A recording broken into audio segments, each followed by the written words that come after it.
this we can start.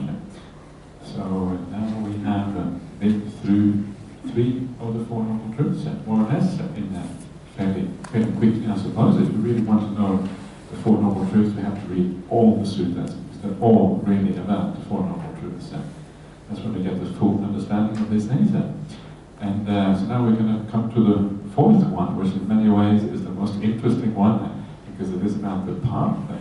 It is about what we need to do to overcome the problem of suffering. And it's interesting because in many ways the suttas, if you look at what is the majority of the suttas, what they talk about is really about what we need to do. They are very practical, pragmatic. It's not philosophy, it's not kind of some kind of theory. It is a very practical thing, the Buddhist teachings. And sometimes it's interesting, what actually is Buddhism? People ask that question sometimes. Is it a religion? Is it a philosophy? What is it? Is it a religion? Depends what you mean by religion. Some people treat Buddhism as a religion. They pray to the Buddha, please Buddha, give me this, give me that. Then it becomes like a religion. It becomes like a supernatural thing that you pray to and you kind of ask for advice or whatever. But it's not really a religion in that sense, because it is a practical path. That's the main thing of Buddhism. Yeah, it's not about believing in things and having supernatural ideas. That's not really what Buddhism is about. Is it a philosophy? Well, a philosophy is all about thinking things out, yeah, kind of sorting it out, making it clear. And then again, there are some people who treat Buddhism like a philosophy. Those people who write the Abhidhamma and keep on discussing, Buddhism, for the last 2,500 years. But they are the ones who get stuck in samsara because they keep on discussing but not really practicing. And that is the problem with philosophy. Yeah? It gets you stuck, too much thinking, and you end up writing books or whatever. So I say it's not really a religion. It's not really a philosophy. So what is it? And I say the closest thing you can say about Buddhism, it is a kind of psychology. That's what Buddhism is all about. Yeah, it is a way of dealing with the mind, understanding the mind, building up the good qualities, reducing the bad ones, understanding what it is going on. That, I think, comes the closest to what Buddhism really is. It's a kind of psychology, a particular way of dealing with the mental content of any being. And so this is what it is, and that's why it is so practical. Yeah, it's about using the mind in the right way and then overcoming the problems of life through this particular path. And so this is, this is why this is such a beautiful teaching, because it really deals with the very problems of life, the very meaning of life, in a very practical and pragmatic and straightforward way that most people can relate to. And this way of dealing with the problems of life, in the kind of the most important way that this is spoken of in the suttas, is the Noble Eightfold Path, the Arya Atangika Magga, a Noble Eightfold Path, Arya Noble, Atangika, eight factors, Atta, Anga is factor, Atangika, having 8 factors, path. And so this is the path you all know about. Yeah, so is there anyone who does not know the 8 factors of the Noble Eightfold Path? You probably feel really embarrassed now if you have to raise your hand, but okay, I'll tell you anyway, in case you don't know the 8 factors. So the 8 factors, the first one is right view.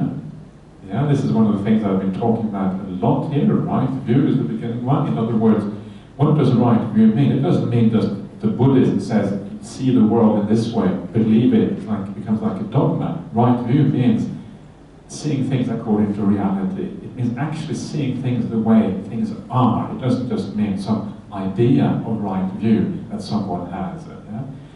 So this is why it is so powerful. And then from right view, you have what is called Samma Sankappa. Right view is Samma Ditti. Samma Sankappa is the second one, sometimes called right intention. Could also be translated as right aim, right purpose, right goal. It is what we are, where we're heading at. Ajahn Brahmāli likes right motive. I'm not 100% sure, but that's another possibility. But I kind of like right purpose and right aim for Samma Sankappa. It is about heading in the right direction. Because you're heading in the right direction, the next factors are Samma Vacha, right speech, Samma Kammanta, right action, Samma Ajiva, right livelihood, Samma Vayama or Samma Padana. This is two synonyms. They used sometimes one is used, sometimes the other one is used. It means right effort. Samma Sati, right mindfulness, Samma Samadhi, right deep meditation or right stillness, if you like. These are the 8 factors. And one of the very important things to understand about these 8 factors is that they are sequential, as I mentioned the other day. They build on each other. One becomes the condition for the next one. This is such an important point to understand. In other words, you don't just develop this randomly. Yeah, where should I start? Yeah, let's start with Samma Samadhi. Please don't start with Samma Samadhi because it's never going to work. Yeah? Let me start with enlightenment first and then come back to virtue later on. It's the wrong way here. You have to know to start in the right place, otherwise it's not going to work. So this is such an important point in Buddhism. Everything is conditioned. You need to follow the right sequence, otherwise it's not going to work. And of course, the sequence starts with right view. Yeah. So what that means is that we should put a lot of effort into this idea of right view. We should try to understand what it means. Because if we do that, the more powerful our own right view is. If we look at the world in the same way or as the world actually is, it's going to inform the path very powerfully. It is worthwhile reflecting on these things, gaining a reflective acceptance, not just intellectual acceptance, but a real feeling that this actually is true. And the more you look at the world, the more you look outside, you compare it with the teachings. It's always about comparing reality that you see in the world with what the Buddha teaches. When you see that that matches, when you really see that Hong Kong is out of control, you think, yeah, the Buddha was right, and each time it is out of control. You have no idea where it's going to go next. Then that is how that right view gets built up. When you have any suffering in your life, you start to realize that these teachings are true, because they just show you how out of control things are.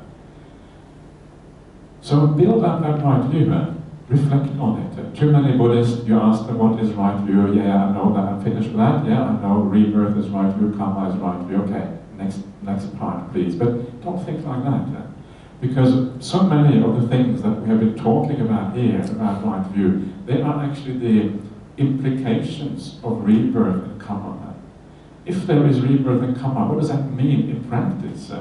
And a lot of the things we have been talking about are actually practical implications of rebirth and karma. If things are going wrong in the world, we need some more long-term investment into the mind. Yeah, and this the idea of rebirth kind of underlines or underscores that idea of long-term investment in things. It also works for this life, but it's more powerful if you look at it long-term. So reflect on this, think about these things. They're actually very simple things, yeah? The world, we not being in charge of the world, it's actually very obvious that is the case. We cannot be in charge of the world. There's just too many causes and conditions. And yet somehow when something goes wrong in the world, we still get upset.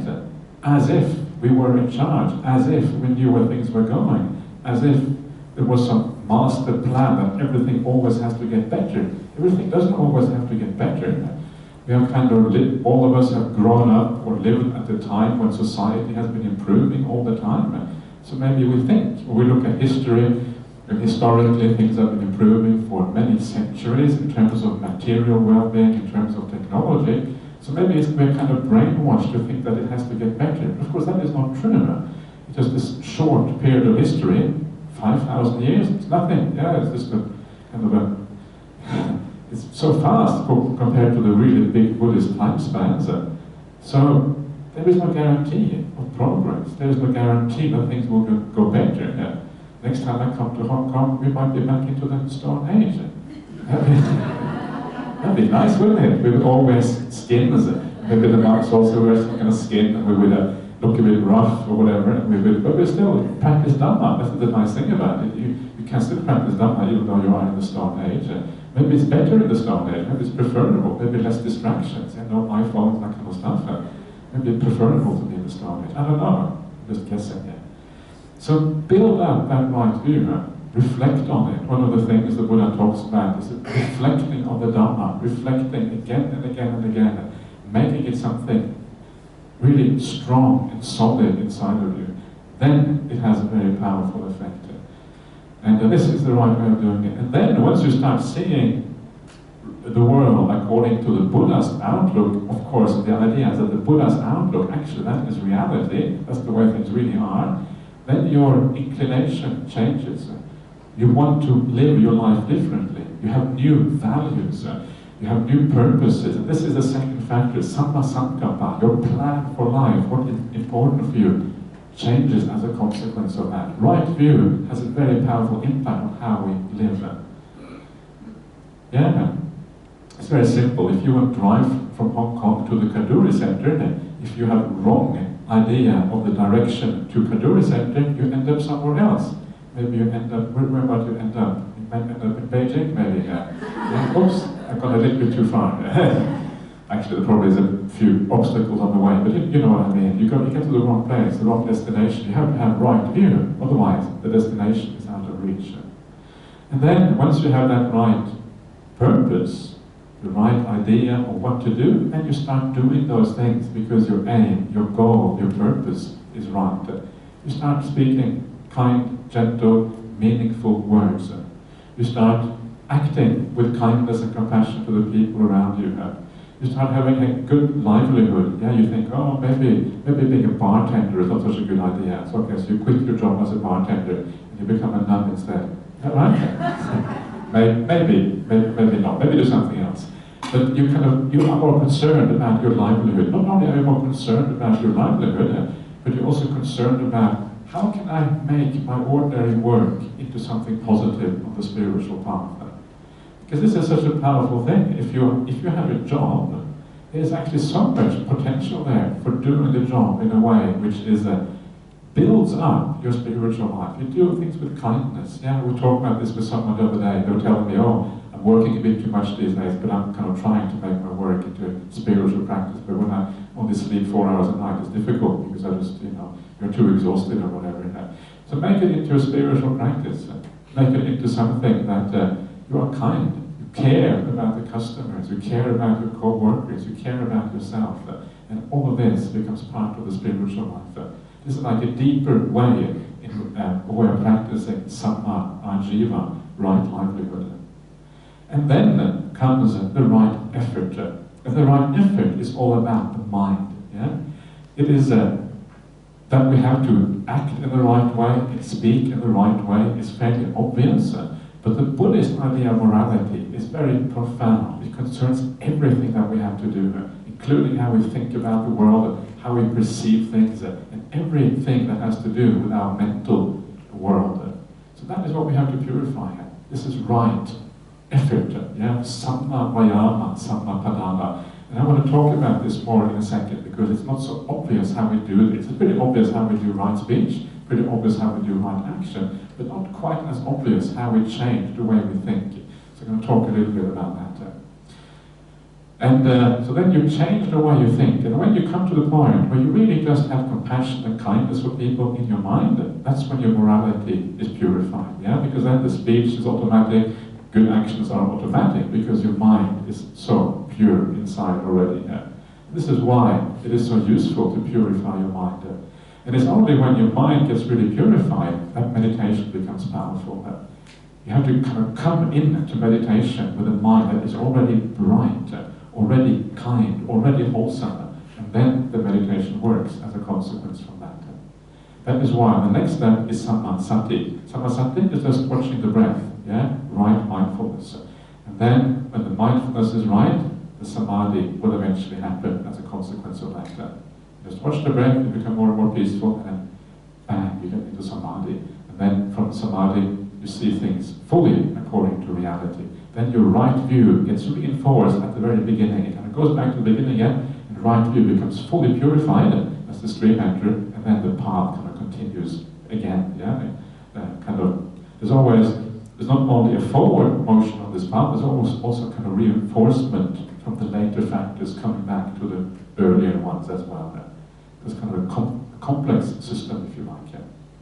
So what I want to talk about now is a little bit about how to purify the mind, because this is the hardest part of morality. Yeah, I've talked quite a bit about this already, but it's something that For someone who is very committed to the Buddhist path, this is really where you have to put in most of the work. Yeah, this is kind of the thing which really makes a big difference on your progress on the spiritual path. So once that right view is there, and you know the importance of these things, then the commitment and the perseverance comes to also include the purification of the mind. Let's now see what the Buddha has to say this. So if you go towards the second, third, depending on the second last page, which kind of has suttas on it, forget the tables, the second last page of the suttas, at the very bottom of the page, it says AN 2.12. Yeah, AN 2.12. And that's the one I want to have a look at now. So, AN, again, is the Anguttara Nikaya. Actually, Fred just reminded me that I gave you the wrong information yesterday. The sutta I talked about yesterday, which was about what sutta we should read because of the issues in Hong Kong. I said numerical discourse is 5.163. Apparently, it's numerical discourse is 5.162. So you have to go one earlier, one before. So I think I always made that mistake. Every time I talk about sutta, I always say 163. It's supposed to be 162. It's like habit. Can't get out of this habit. Okay. Anyway, one of these lifetimes. Okay, so this, again, numerical discourses. Now we see the two. The two means the twos, the second chapter, and sutta number 12. And this is a very short sutta, and if you read it for yourself, you probably think, oh yeah, whatever, and you wouldn't even notice the sutta. It's often like that. It took me a long time to kind of notice some of the suttas and understand what they were on about. So this is this little sutta. There are, mendicant, these two powers. What two? The power of reflection and the power of development. And what, mendicants, is the power of reflection?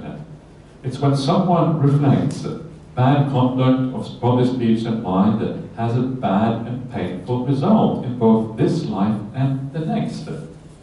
Reflecting like this, they give up bad conduct by way of body, speech, and mind, and develop good conduct by way of body, speech, and mind, keeping themselves pure. This is called the power of reflection. And what, mendicants, is the power of development? It's when a mendicant develops the awakening factor of mindfulness, the awakening factor of investigation of principles or dhammas or qualities, if you like it, the awakening factor of energy, the awakening factor of rapture, iti, the awakening factor of tranquility, awakening factor of stillness or immersion, the awakening factor of equanimity, which rely on seclusion, fading away, and cessation, and ripen as letting go. This is called the power of development. These are the two powers. Excuse me. I have not been drinking any alcohol, so I don't think it's alcohol. It's just water. Sounds a bit like an alcoholic there, just doing what you. Okay, anyway, so these are the two powers, yeah, and you may not think this doesn't sound all that promising. It sounds pretty boring, right? It's a short sutta, okay, big deal. Why are we talking about this one? And what is so interesting about this is that it summarizes how the Buddha talks about the Buddhist path in so many other places. So one of the things that is interesting here is differentiation between reflection and development. Now, development here, if you look at development, means the development of the 7 bojjhangas. This is all about meditation practice, taking you to deep samadhi. This is what the bojjhangas is about. So developing the mind, doing meditation practice, yeah, is all about attaining samadhi and deep states of mind. That is what it says here. But a lot of the time, if you look at how people practice the path, they think that the purpose of the practice of meditation is to kind of overcome problems in life, overcome anger, overcome ill will, yeah, reduce these things. The sit down, okay, I'm really angry now, I'm going to meditate to overcome this anger. But then actually that's not how you do it, according to this. The way to overcome anger, the way to overcome the problems in the mind is by reflecting in the right way. That's what it says here. Yeah? The power of reflection is when you overcome the bad, unwholesome qualities of body, speech, and mind, and how you develop the good qualities. So reflection is actually how these things are done. Not by just meditating or watching the breath. In fact, it is impossible to really watch the breath if you have too many defilements in the mind, because your mind is going to be distracted all the time from these defilements, moving into the past, moving into the future, or whatever. So reflection is the right way of overcoming these bad qualities. This is such an important point, because it changes our outlook, how we deal with things. So if you have a problem with anger, the solution is not just to sit down and watch the breath. The solution is to sit down and think, wait, what am I doing wrong here? Why am I getting angry in this situation? How am I thinking about this problem in the wrong way? This is the right way of thinking. And the answer is usually incredibly simple. Yeah? Why do we get angry? Well, most of the time we get angry has to do with other people. Other people are both the greatest blessing and also the greatest source of suffering in life. This is kind of what people are like. You know what I mean? Yeah? Both great blessing, also great source of suffering. This is kind of people in general. How we tend to see the world around us. So if other people are the main source of our anger, then what we have to do is we have to relate to people in a different way. We have to think about them in a new way. And as I was mentioning yesterday, the reason why we get angry with other people is because of the patika nimitta, or the patika sanya. Patika sanya, seeing that which we resist, that which is unpleasant. We focus on that. And as soon as you focus on that, very quickly anger arises as a consequence, or ill will at least, or negativity, or aversion, or whatever it is. All these negative qualities of mind arise as a consequence. So you need to look at the person in a different way. This is the trick. Yeah. And this takes, again, commitment to do that. If you're used to looking at somebody in a negative way, if you're used to seeing the negative qualities on somebody, it takes persistence to overcome that and see that person in a new way. Asking yourself if that person has good qualities. If so, what are those good qualities? Let me think. And initially, it's really hard. You can't think of any good qualities. But once you get started, you can start to write a few down. And then you build those good qualities up, and you remember that, and you think, wow, what a wonderful thing that this person has this good quality. I thought they didn't have anything good. Actually, it turns out they have quite a few good qualities. And you think, gee, this is really wonderful. Sometimes when you look at the world, you think it's a miracle that people have any good qualities at all. You know what I mean? There's so many negative influences in the world that you think everyone should really be evil when you look at the world sometimes. But actually, no, despite all the negative impacts, still people have a lot of good qualities in their heart. What a wonderful thing that is. And then you rejoice at the good qualities in another person. So this is the way you build up, you really build up this idea of kind of overcoming the negative. It's simple, very simple idea, but you have to apply yourself. You have to do it often again and again to overcome the opposing negative state of mind. And as I mentioned yesterday, sometimes some people it's very difficult because our perceptions are so biased already. And for these people, it's very hard to see the good qualities of them. But then you can have compassion. If someone is full of bad qualities, you can't see anything good in them, they have a real problem. A really, really big problem. And then they're probably suffering enormously already, because anyone who has so many negative bad qualities, nobody's really going to like them. They're always going to find resistance to their personality wherever they are. Lots of people are going to have the same problem. They're moving towards even more suffering in the future, and who knows where they're going to get reborn after that. They have a really big problem. The problem you have in the present is tiny, tiny, tiny, tiny compared to the problem they have. So this way, if you change your attitude, instead of thinking about yourself, instead of being self-centered, we're all self-centered to some extent. It's natural because we are closest to ourselves. But actually, it's very pleasant to get rid of some of that self-centeredness and instead focusing on the other person. Okay, you have a problem. Don't say that to them, but they do. So you have a compassion for them. If anyone who shouts like you do or acts in this way, you have a serious problem inside. Okay, I have compassion for you. Maybe if I have a chance, I will help you out in the future. But you have to know the right time, otherwise it gets difficult. This is how you think. And when you think in this way, then you start turning around your mind gradually, stage by stage. Now is a kind of a golden opportunity in Hong Kong because people are so divided. Remember the people on the opposite side of the divide. They are human beings just like you. They also want to be happy. They also want to do what is right. Maybe they are deluded. Could very well be. Quite possibly everyone is deluded to some extent. But that doesn't change the fact that they want to be happy. Either have compassion or see the good qualities in those people as well. So this is a very powerful time when things are going wrong. It's a powerful time to change your habits and look at the world in a new way. And remember that reflection is one of the most important ways of overcoming unwholesome qualities. So this is the power of this particular sutta. And then when your mind is then pure, really not 100% pure, but kind of 90% or kind of heading in the right direction, then meditation becomes possible. Then you can become peaceful when you sit down, because you have eliminated the coarser defilements of the mind already. And even after you have eliminated the coarser defilements of mind, you carry on with this kind of reflection to remove even more of the defilements of the mind. And this is how you deal with anger. What about sensuality? What about our attachment to all the things in the world? That is a more tricky one. Anger is quite easy because actually it's quite unpleasant to be angry. So it's easier to overcome. But even anger can be pleasant sometimes. You feel kind of powerful. You feel okay. You get all this energy or whatever. There's a certain pleasure in anger. That's why people get angry. But it's more obvious that it is problematic. But what about our attachments in the world? What about sensuality? What about these kind of issues? And that is much more tricky. But one way of doing that is just to do this kind of reflection that the world is so out of control. How can I attach to things that are out of control? And when I mean the world, I literally mean everything around us. Absolutely everything. Everything outside of us is out of control.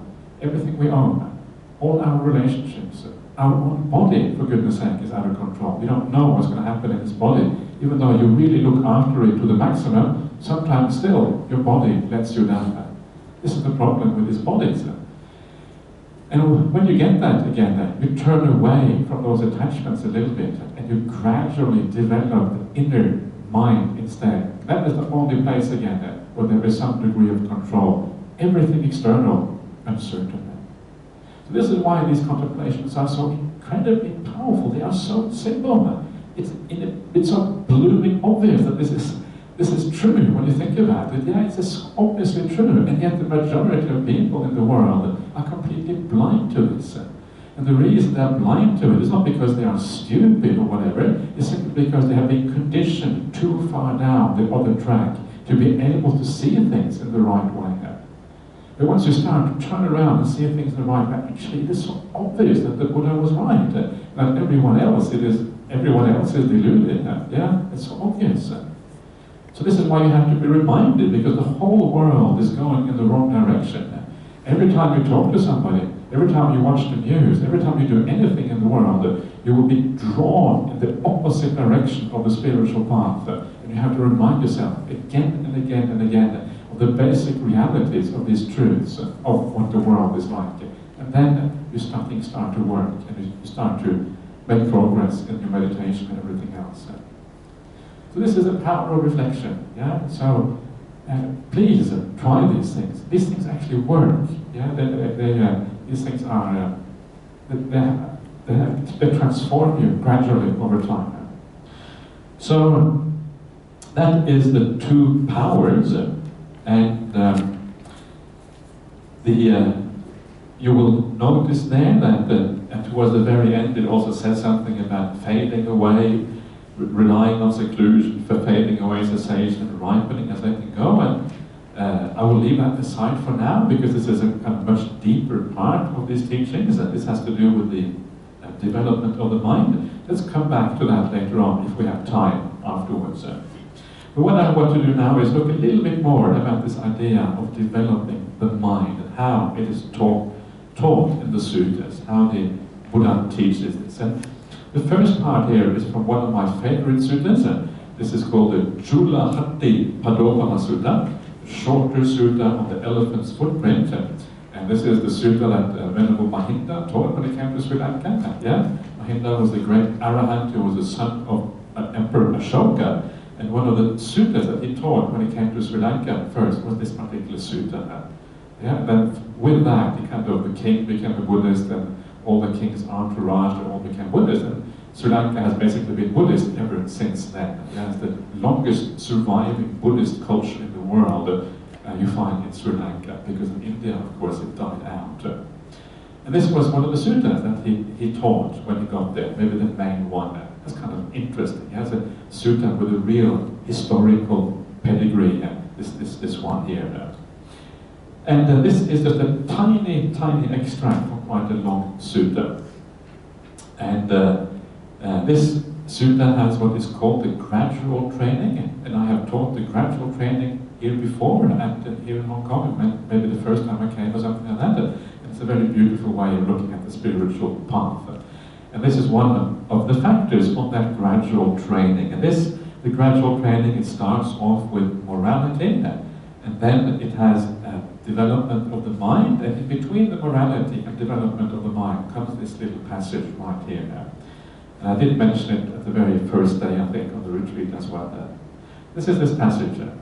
They're content with robes to look after the body, and arms foot to look after the belly.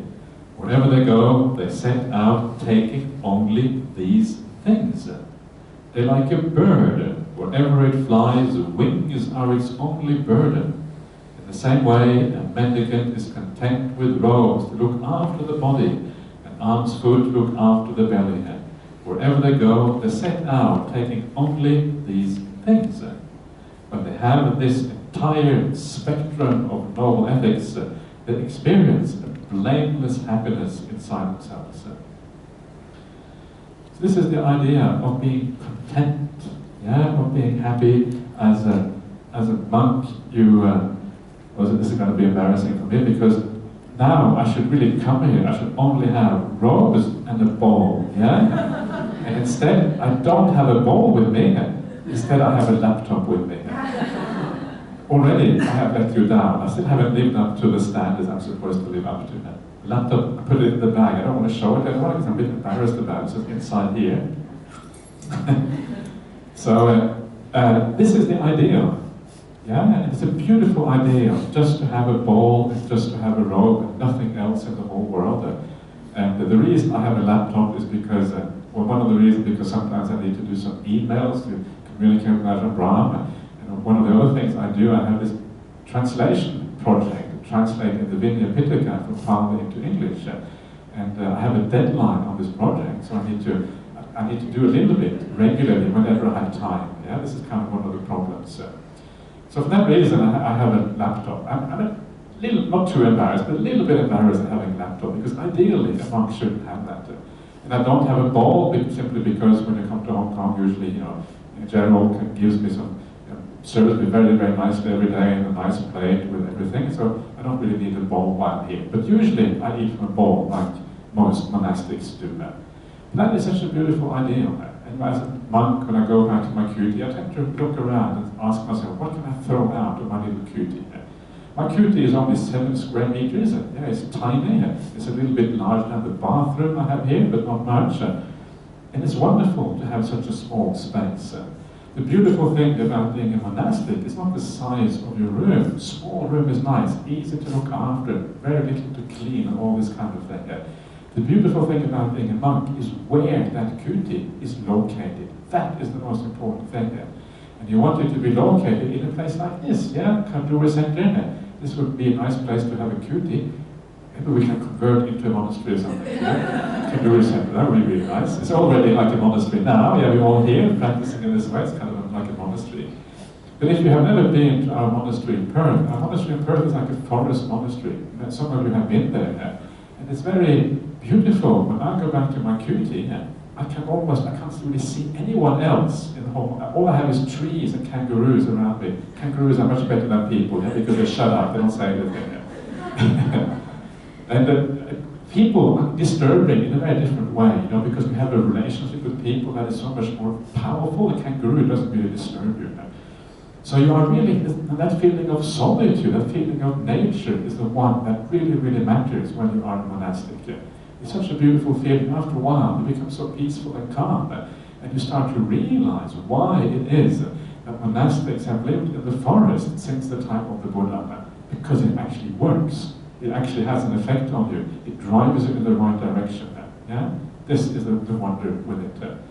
So this is the idea of simplicity in the monk's life. Ideally, in the earliest days, monks didn't even have cooties very often. They would just travel around, live at the root of a tree. Maybe they have a simple, something very simple to live in, like maybe a mosquito net or something like that. They had some simpler things already at the time of the Buddha. So that is the ideal. And the ideal is not just to have it like that, yeah, because you're going to show off. That's not the point. The point is to actually be content with it. And when you are content with that, boy, then you are content with almost anything. Yeah? It's so simple, it is so easy. Yeah? So this is the idea. And it's, you know, I remember my friend Ajahn Sujato, when he left Bodhidharma Monastery a few years ago, he was going to Taiwan. He was going to Taiwan he had some supporter of his that had a summer house on this island called Queen.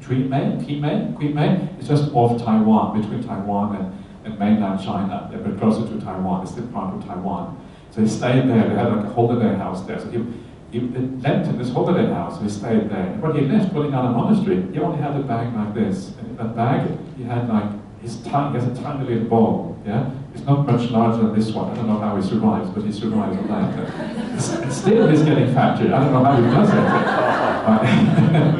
it. So anyway, so, and that's all he had. And he also had a laptop in there, yeah? Because that's kind of, that seems to be the way of, you know, if you translate things, you have to have some kind of equipment to do this. But that's really all he had, just this one shoulder bag. Yeah, it's quite nice. And then he just walks out of the monastery and disappears. Carries everything he owns, he carries with him. He doesn't have anything apart from that. So very, very, very beautiful. So this is the ideal, and it's good for monastics to always remember that ideal, because it's such a beautiful and powerful way of living. But it's not just for monastics, it's also for lay people as well. So remember in your life that it doesn't really matter so much how much you have. Yeah, you can be wealthy or poor or whatever. The point is more to be content with what you have. That is the point. Don't always strive for more. Don't always think, yeah, it would be nice to have this, it would be nice to have that. Live simply. Have a simple mobile phone. Have one of those, not even a smartphone, it's like one of those voice phones. Apparently you can buy them again now because some people are fed up with the smartphones. They want to go back to the old, what is the old Nokia phones? Remember those old Nokia phones, yeah? All you could do was talk, you could do anything else, yeah? It was really, really simple. So, but whatever it is, you know, if you need a smartphone, that's fine. But don't have too much desire about new things. Have that sense of contentment. And when you are content with life as it is, yeah, what happens is that you start, the defilements of the mind start to calm down. That is the point of contentment. Contentment is the opposite of desire. So if you are content, it means that this path starts to work. You have less desires, and when you have less desires, you also have less ill will. And all of these defilements die down as a consequence. This is the idea with contentment. So, yeah, simple. If it's not simple, at least enjoy what you have, and then already you are on the right track. Yeah. So that is the beautiful Buddha's advice on the idea of being content. One of the nice things that the Buddha says in the Dhammapada, he says that contentment is the highest wealth. Yeah? Contentment is the highest wealth, and health is the highest bliss, contentment is the highest wealth. Nibbana is the, I can't remember now. Anyway, few of those things. Yeah, my memory for these verses is not that great, unfortunately. Some people have incredibly good memory. They can just kind of leer off Pali verse after verse, and I think, wow, that's really impressive. But I can't do that, so I have to be more satisfied with just remembering bits and pieces. But this bit and piece is a very beautiful one. Contentment is the highest wealth. Why is that? Surely Bill Gates has the highest wealth. Yeah, not contentment. Bill Gates is really wealthy, or maybe not Bill Gates, maybe now it's this other guy, what's his name? This Amazon guy, what's his name again? Jeff Bezos, yeah, he's now supposed to be the wealthiest man in the world. Yeah, if you read his statistics and ranks of the wealthy people, then surely they have the highest wealth. Not contentment's got nothing to do with the highest wealth. Well, the point is, right, this is kind of the point here, this is how you understand what this means, is that if you want something more, you are not wealthy enough. You haven't got enough. As long as you have desires, it means that there's more to be had. And guaranteed you, I can absolutely guarantee you that Jeff Bezos or Bill Gates, or what is his name, Li Ka-shing, is that his name? Li Ka-shing here in Hong Kong, yeah, supposed to be the wealthiest man in Asia or whatever.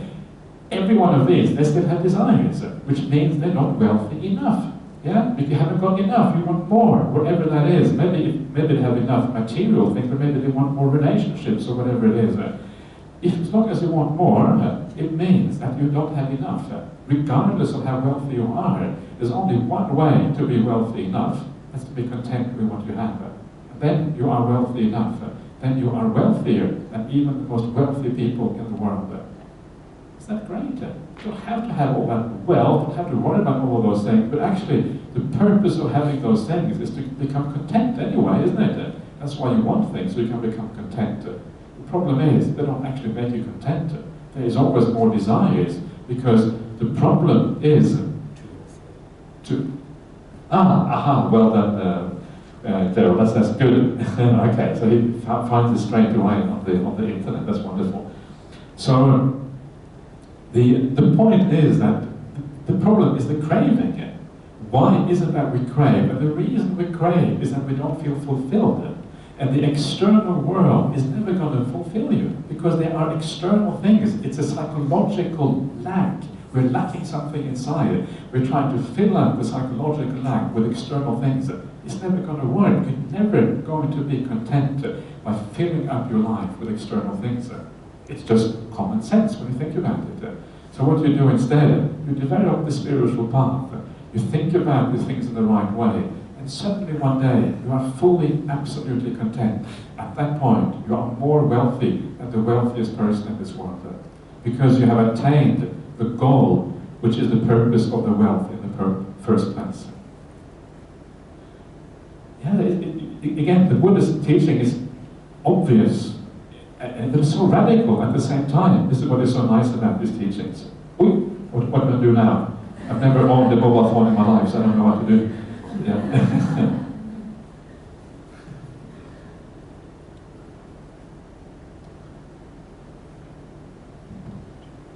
Okay, thank you so much.